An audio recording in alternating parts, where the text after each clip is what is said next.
Ted wrote a book on Rilke and motorcycle riding. He was thrilled to find that his book was reviewed as a must-read in Playboy magazine, and now he's moved into a radically different sphere of scholarship, and he's writing on the cultural history of ink from ancient China right up to the present moment.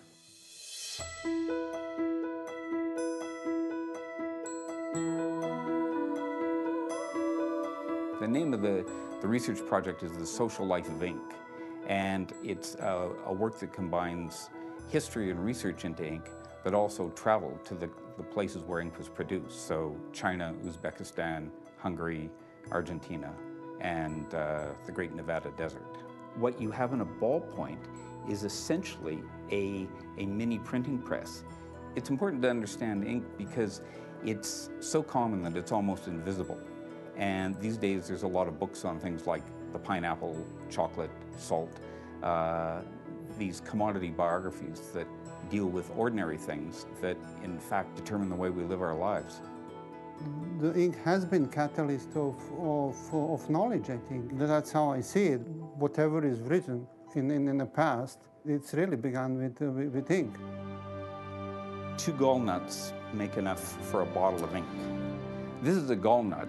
The most important thing about the gall nut is that it was used to make the ink for the Dead Sea Scrolls, for the Bible, for the Quran. Shakespeare used it, Bach composed in it, and even the United States government required it for documents up until 1945. It's the most permanent ink that we have. The book is going to focus on 4 things from ancient to modern. So Ming Dynasty Chinese ink sticks, printer's ink, the gall nut ink, and the ballpoint pen. The book will be constructed around a travel narrative that takes the reader to each of these places, as well as tells the reader about the history of the ink. Ink is now largely viewed to be an extinguished or an extinct form of communication, and Ted is demonstrating that that's not at all the case.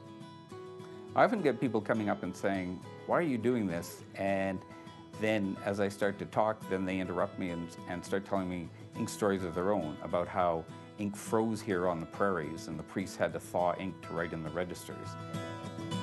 Everyone has an ink story.